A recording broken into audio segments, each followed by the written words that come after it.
según San Mateo.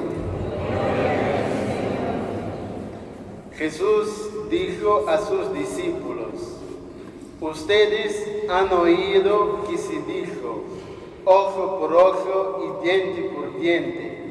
Pero yo les digo que no hagan frente al que les hace mal. Al contrario, si alguien te da una bofetada en la mejilla derecha, preséntale también la otra. Al que quiere hacerte un juicio para quitarte la túnica, déjale también el manto. Y si te exigen que lo acompañes 1 kilómetro, camina 2 con él. Da al que te pide y no le vuelvas la espalda al que quiere pedirte algo prestado.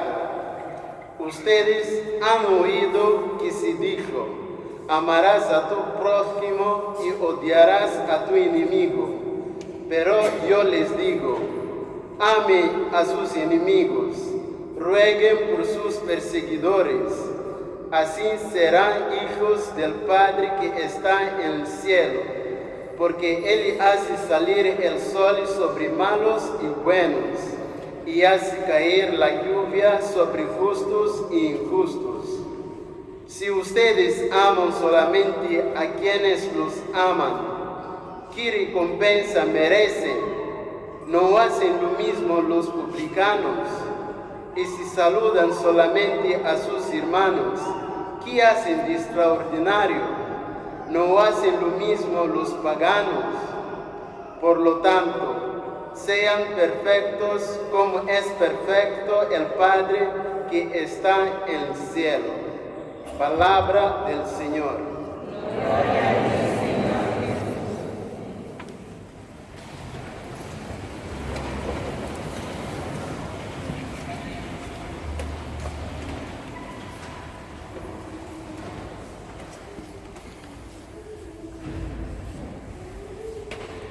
En la antífona antes del Evangelio hemos leído: en aquel que cumple la palabra de Cristo, el amor de Dios ha llegado verdaderamente a su plenitud.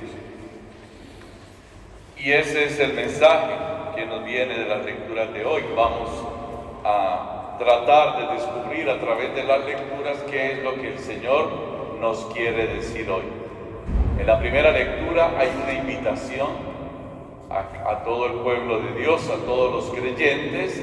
En el Evangelio va mucho más allá de la respuesta de esta invitación, y en la segunda lectura nos dice el método para realizar la invitación de la primera lectura. La primera lectura está tomada ¿de qué libro? Del Levítico. El Levítico es uno de los libros, de los primeros 5 libros de la Biblia, ¿cierto? Del Pentateuco, y que tratan de explicarnos lo que es la ley del Señor. Y hoy nos hace una invitación. ¿Cuál es la invitación? ¿Estuvieron atentos o no? ¿Cuál? A ser santos. Entonces el Señor le dice: di al pueblo que hay que ser santos como Dios es santo. Entonces la invitación de hoy es a reconocer la vocación de todos los cristianos, y la vocación que hemos recibido todos en el bautismo es de llegar a ser santos. ¿Pero qué significa ser santos? Porque antiguamente ustedes saben que los primeros cristianos se llamaban los seguidores de la vía, los seguidores del camino. Esos así se llamaban, los que seguían la vía que el Señor nos indica, el camino que el Señor nos indica. También se llamaban los santos de Corintio, los santos de Roma, los santos de Tesalónica, se llamaban los santos, y en el tercer siglo comenzamos a llamarnos los cristianos. ¿Y en dónde fue que comenzaron a llamarse cristianos?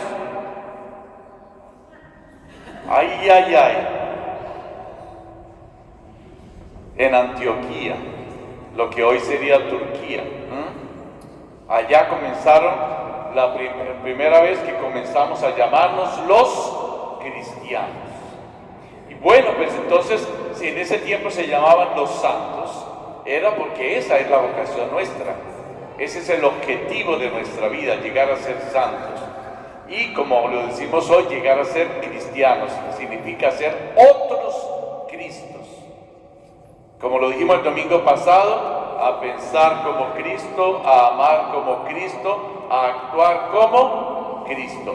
Y antes de tomar cualquier decisión, siempre preguntar si esto es lo que Dios quiere, si Cristo lo quiere, si Dios quiere que haga esto.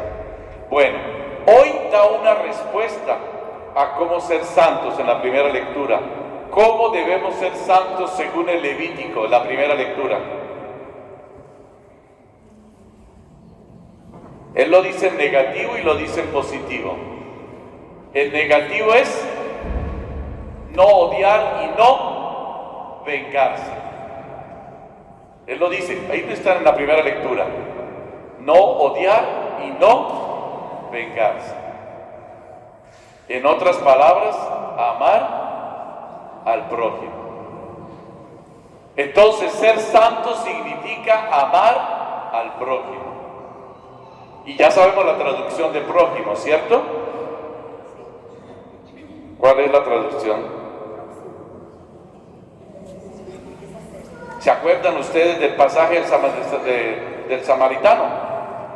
Que golpearon y que pasó por ahí otro.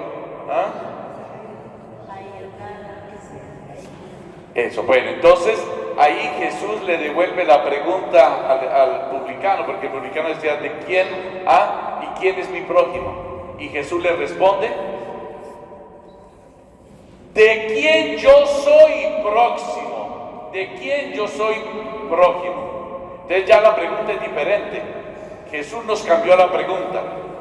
No debemos preguntarnos quién es mi hermano, sino de quién yo soy hermano. Entonces ya Jesús nos lanza la pregunta, la pelota a cada uno de nosotros. ¿De quién tú eres prójimo? ¿De quién tú eres próximo? Si tú amas al otro, ahí no hay que decir que el otro me ame o que el otro sea mi prójimo, sino que yo, en primera persona, yo soy, de ser santo significa hacerse próximo de los otros. Y eso es lo que nos dice ser santos en la primera lectura. Y en el Evangelio, Jesús va mucho más allá. Estamos en una parte del discurso de la montaña. Ustedes saben que San Mateo dividió el Evangelio en varias partes. Y para no confundirlos más, son 5 partes, pero estamos en la parte del sermón de la montaña. Y la primera parte fueron las bienaventuranzas. La segunda parte, que debemos ser sal y luz, y ya lo hemos explicado aquí, no lo explico más, porque ya lo hemos explicado, lo que significan las bienaventuranzas. Segundo, lo que significa ser sal y lo que significa ser luz. Y tercero, el domingo pasado, que Él no vino para abolir la ley, sino para cumplirla, para darle cumplimiento. Estas son las 3 partes que hemos analizado del sermón de la montaña. Hoy damos otro paso y nos vamos a la 4ª parte de este sermón de la montaña. Hoy nos dice entonces cómo debemos ser santos. Ya no como el Levítico, de ser próximo del otro, de amar al prójimo y de ser prójimo de los otros. Nos dice de amar a quienes, a los enemigos. Esa es la novedad del cristianismo, porque en todas las religiones se dice de amar a los otros, pero también por ahí hay algunas religiones que dicen y matar al que no cree. Eso. Entonces, amar solamente a mi familia, amar a los de mi religión, amar a los de mi raza, amar a los de mi cultura, amar a los de mi lengua, amar a los de mi nación y no los otros, amar a los de mi partido político, amar a los de mi escuadra, de mi equipo de fútbol, amar a los de mi ciudad, amar a los iguales a mí. Y odiar a los otros. ¿Sí ve lo que dice la primera lectura? Es lo que dice Jesús. Ustedes escucharon de amar a los amigos y de odiar a los enemigos. Eso no está escrito en ninguna parte, pero eso es lo que le enseñan a uno. A amar solamente al papá, a la mamá y los hermanos, y por ahí escasamente a los primos y escasamente a los tíos y de pronto a los vecinos. Pero a los demás, a los que son completamente diferentes a nosotros, que piensan diferente y que actúan diferente, entonces a esos no hay que amarlos.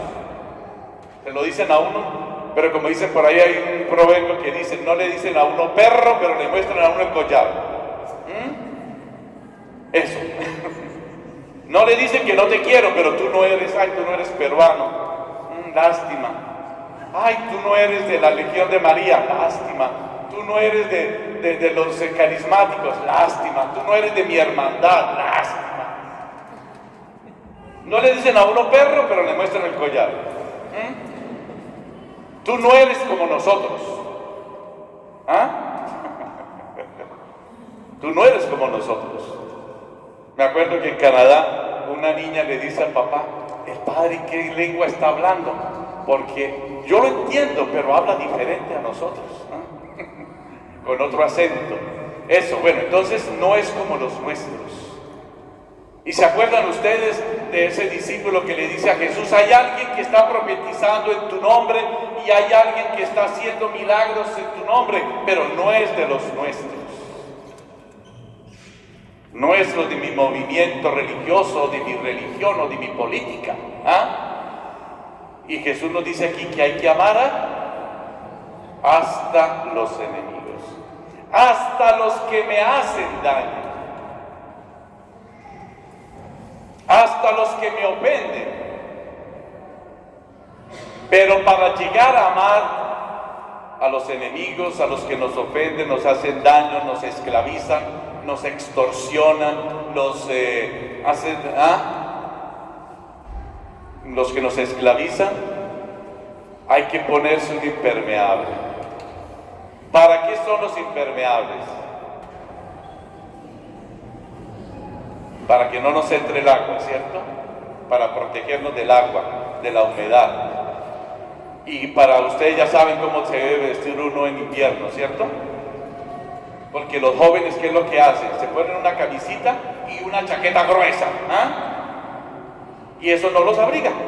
Usted sabe que uno tiene que abrigarse como las cebollas. ¿Usted sabe cómo son las cebollas? Por capitas.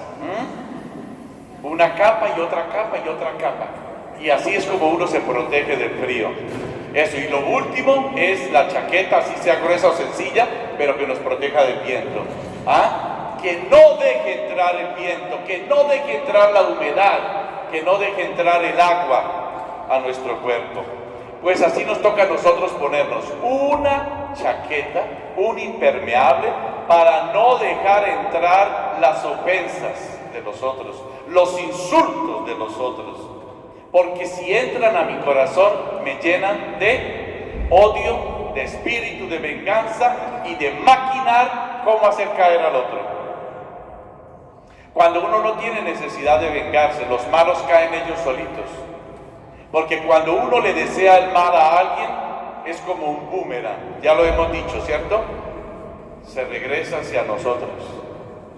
Y cuando hablamos bien del otro, le deseamos el bien, bendecimos al otro, eso se devuelve hacia nosotros también en bendiciones. Es quien se llena de odio, ahí dice el Evangelio, la primera lectura del Levítico dice, quien no incube, como el virus, el coronavirus, no hay que dejarlo incubar. Eso, no dejar incubar en nosotros el espíritu de odio y de venganza, hacia las personas que nos hacen daño.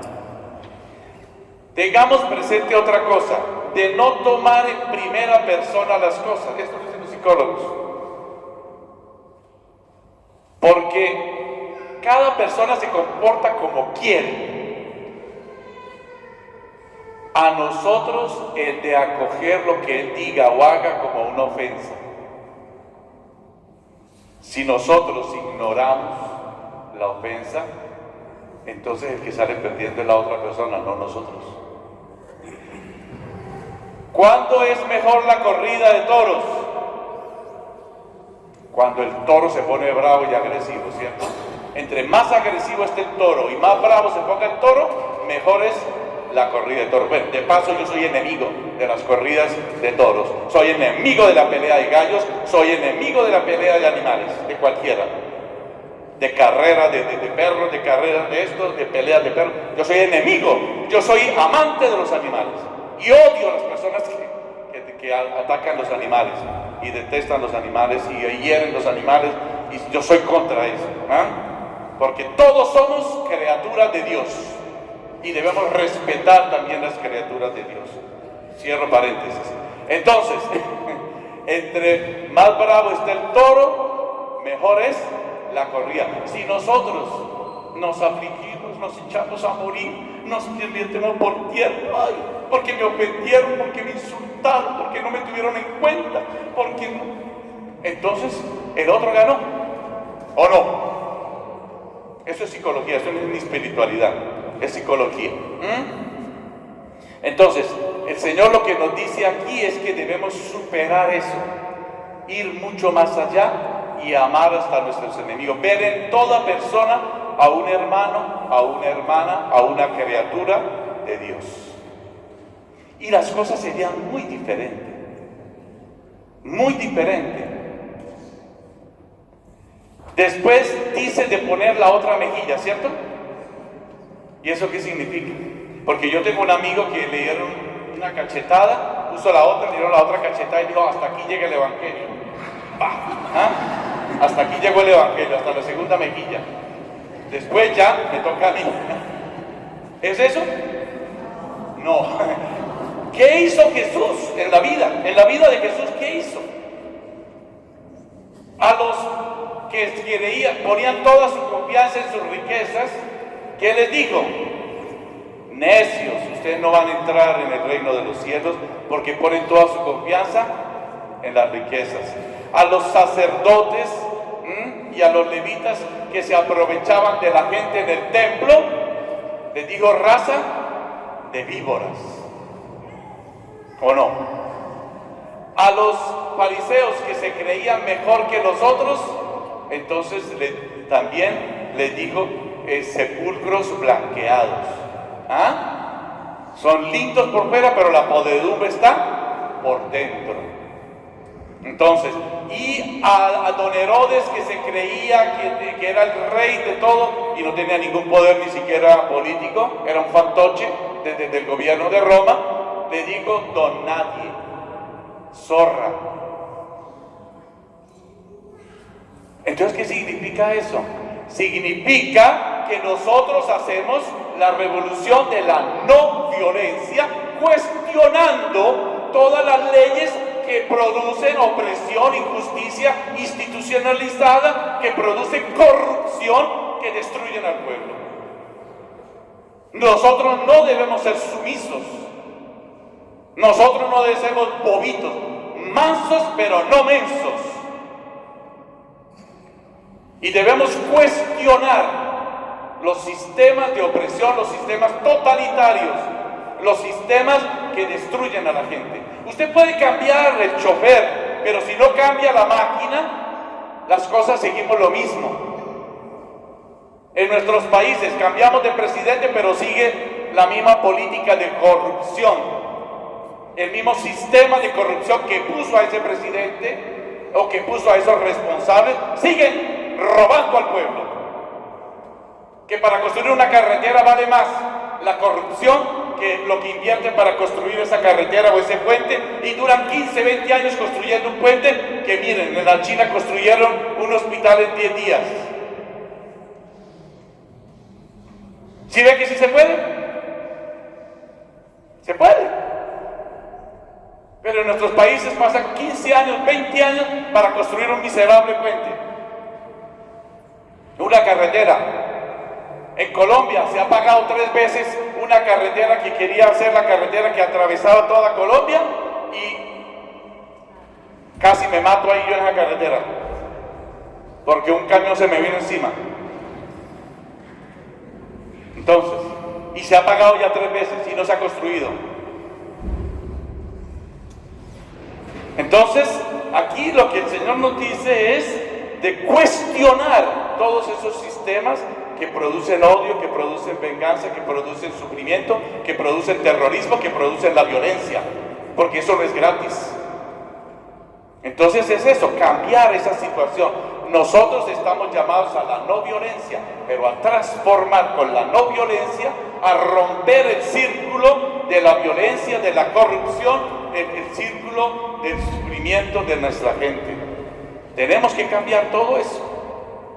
Eso lo dice clarito el Evangelio. Entonces, ¿de qué sirve amar a los que nos aman y saludar a los que nos saludan y a invitar a almorzar a los que me pueden invitar otra vez a almorzar? No somos cristianos. Cristianos es aquel que va mucho más allá. Entonces, el llamado a ser santos es a ser perfectos, pero ¿qué? ¿Perfectos sin pecado? ¿Sin defectos? ¿Sí o no? Perfectos en el amor, perfectos en la caridad. Podemos tener los defectos que tengamos, los límites que tengamos, pero el Señor nos quiere que superemos nuestros límites, que superemos nuestras debilidades, que superemos nuestros defectos y que lleguemos a ser perfectos en el amor, en la caridad. Porque nosotros cristianos al verdadero amor lo llamamos caridad, porque se ha confundido ya el amor. Ahora uno va a cualquier boutique, a cualquier negocio y le dice: venga mi amor, que va a comprar mi amor, venga mi vida. A uno le dan ganas de ir al centro comercial porque todo el mundo lo llama: venga mi amor, venga mi vida. A mí son las únicas personas que me llaman mi amor y mi vida. ¿Ah? Entonces le da una motivación de ir a los centros comerciales. Entonces, como se ha desvirtuado el problema del amor, entonces nosotros los cristianos llamamos caridad. Es el verdadero amor. Entonces la santidad que nos invita el Levítico, que nos invita Jesús, es a ser santos, a ser perfectos en el amor, en la caridad, de llegar hasta amar a nuestros enemigos. Pero como lo sabemos que eso es difícil, entonces por eso San Pablo en la segunda lectura, para terminar, nos dice que somos templo del Espíritu Santo. Y hay del que atente contra el templo del Espíritu Santo. Seamos nosotros con nuestras bobadas y con nuestro deseo a pecar, o sea, el de los otros que nos invitan a pecar o que destruyen nuestro cuerpo, que torturan nuestro cuerpo, torturan nuestra vida y nuestra autoestima. Entonces, pidámosle al Señor en esta mañana que nos ayude a crecer en la caridad, en el amor, como Él que nos amó hasta el punto de dar su vida por nosotros. Ya este miércoles comenzamos entonces la Cuaresma. Entonces aprovecho porque no sé si el miércoles ustedes vengan al discursito que va a echar el miércoles. Entonces termino con eso. El ciclo completo no es solamente la Cuaresma. La Cuaresma es una parte. Son 40 días de preparación a la Pascua. Entonces el ciclo pascual son 40 días de Pascua, la Semana Santa o Triduo Pascual, y después 50 días de explicación de la Pascua, que se llama el tiempo pascual. Pero muchos nos quedamos solamente en la Cuaresma y venimos a la Cuaresma y participamos a todo lo que nos digan de venir, que Vía Crucis, que retiro, que esto. Llega la Pascua y ninguno viene a la Semana Santa. que es la fiesta más importante, la solemnidad de solemnidades, la fiesta de fiestas, que es la Pascua, y después a la explicación de esa solemnidad durante 50 días, hasta Pentecostés. Entonces, de este miércoles de ceniza hasta Pentecostés estamos en el ciclo pascual. Y es todo completico yo. Entonces los invito a que participemos. Este miércoles, entonces a las 6 de la tarde es la misa en italiano y a las 7 en español. Esperamos que todos podamos participar, pero sobre todo que hagamos este proceso de crecimiento en la santidad, en la perfección, en la caridad.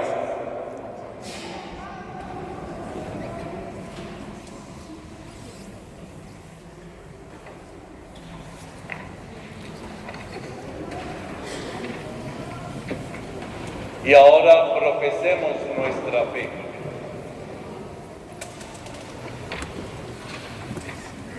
Creo en un solo Dios, Padre Todopoderoso, Creador del cielo y de la tierra. Creo en Jesucristo, su único Hijo, nuestro Señor, que fue concebido por obra y gracia del Espíritu Santo.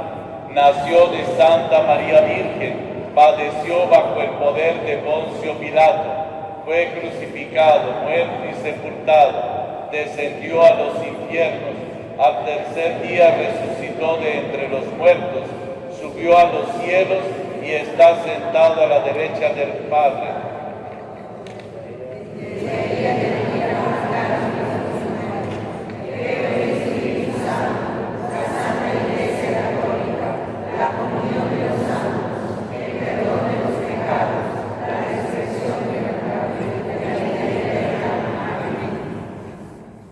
Siguiendo el ejemplo de nuestro Señor Jesús, que oró incluso por sus enemigos y por cuantos lo despreciaban, presentémosle al Padre nuestras súplicas en favor de todos los hombres y mujeres,